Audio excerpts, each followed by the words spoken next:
Today, we're going to talk about the Bitcoin price. The past 24 hours, the markets have been incredibly rocky. We've had all the Bitcoin ETFs delayed. We kind of expected this.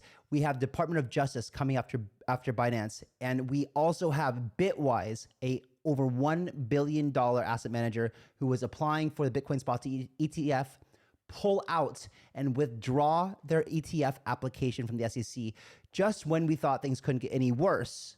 This all happens. But what does this mean? What if I were to tell you guys that this actually wasn't bearish news, but this was bullish news in disguise? I'm going to go into what this withdrawal of Bitwise ETF actually means for the price of Bitcoin. So guys, if that sounds good to you, make sure you like the video, subscribe to the channel if you're not already. My name is Kyle Chasse. I've been in the industry for 11 years, bringing you my knowledge and insights and everything that I've learned to you for free on this channel. Let's get into it. First of all, as we've been talking about, all the Bitcoin ETFs were delayed. Now, this is not a big surprise. Most people expected this.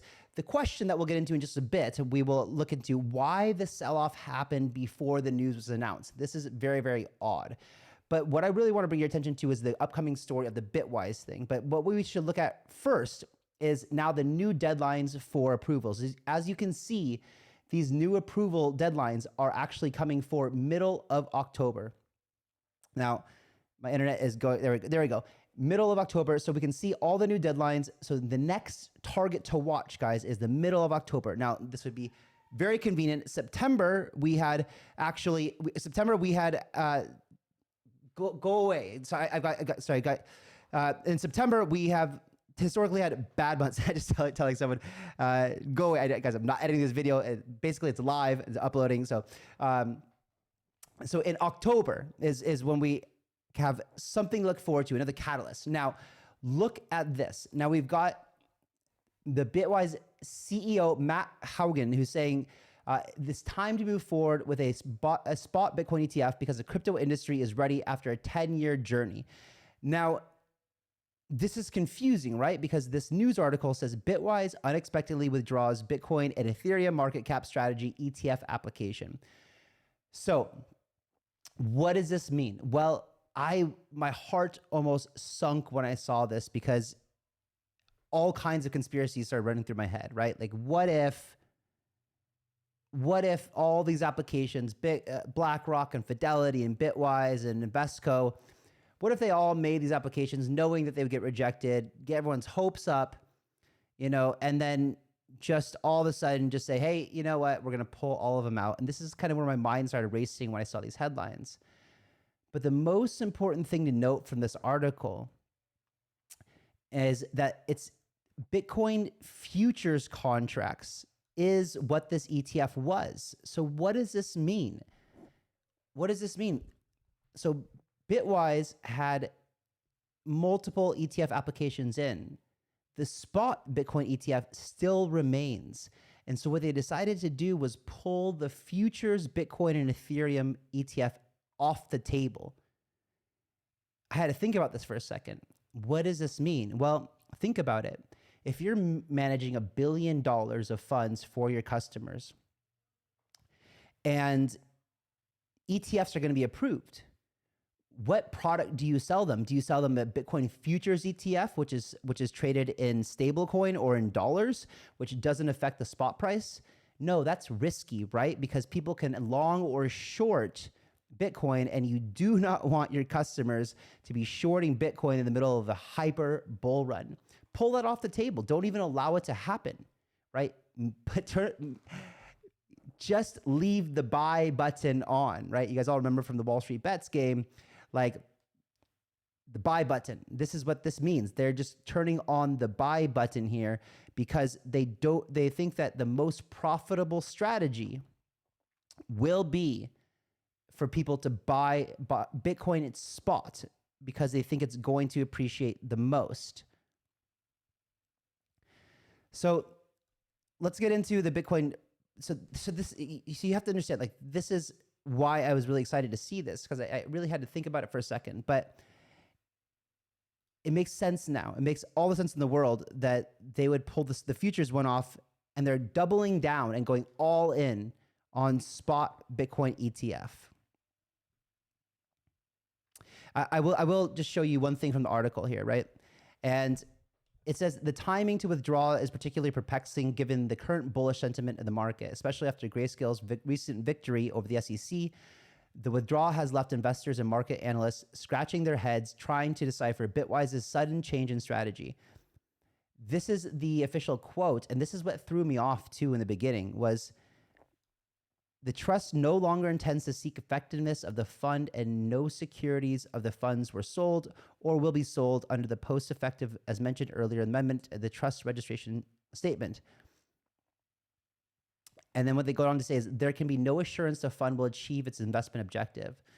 Basically saying that the futures ETF is looking less appealing than the Bitcoin spot ETF. This is, to me, ultra bullish news. Now, you guys can see as we get into the other news that you probably are aware of, how the market's retraced. You saw this green candle, which was the pump from the Grayscale news. And then, of course, but the odd thing here, and we'll get into this in just a second, is that this candle down here is actually when the news was released. So who knew?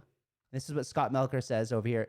Uncomfortable question. Who knew in advance the ETF would be delayed and was able to sell off Bitcoin? Sell the news is one thing, sell before the news, now that's fishy. So what can we expect looking ahead? So September historically has been a horrible month for Bitcoin, and I don't expect this month to be any different, especially since we now know that October is the next month to look forward to for decision for ETFs. Now, it was pretty unlikely that the Bitcoin ETFs were going to get, the spot ETFs would get approved, considering that the Grayscale decision was just days before. The SEC needs time to sit back, reconcile, figure out if they're going to appeal or not. But look at October. October historically is pretty bullish for the month for Bitcoin. So we could see the spot ETFs getting approved in October. And remember, the analysts from Bloomberg still give it a 75% chance of the ETFs being passed this year.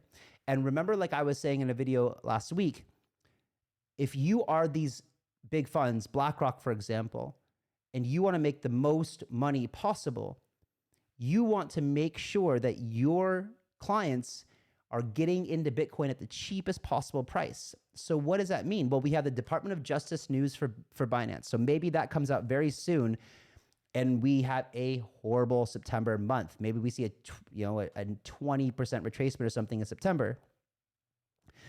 That would be a perfect setup for the spot Bitcoin ETF to be approved in October and give the folks over at BlackRock and their customers the lowest possible buy-in price for the Bitcoin ETF.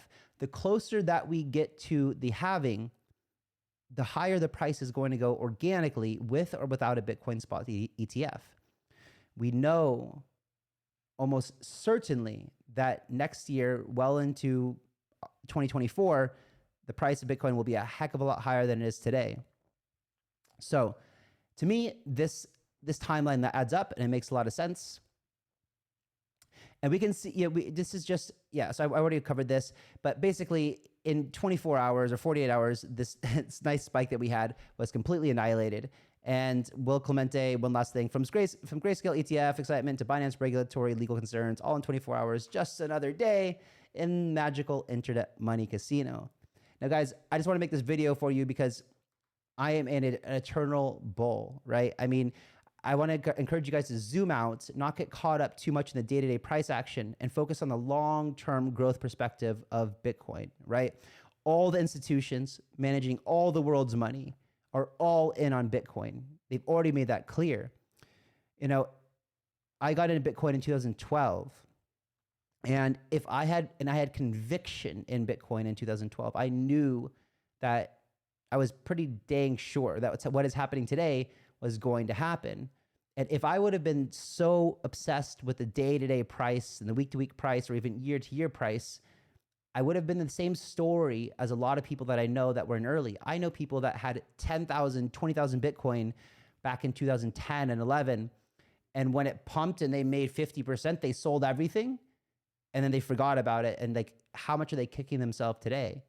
Right? So don't be so obsessed with day-to-day price and focus more on the long term. I am here, and you can mark my words that Bitcoin will be at least $1 million one day. And I think that's the low end of the scope. I think in 15 years, maybe it's worth $10 million. So I just wanted to give you guys some more insight and my thoughts on what I think of this recent news. Hope you guys liked the video. I will catch you guys on the next one. See ya.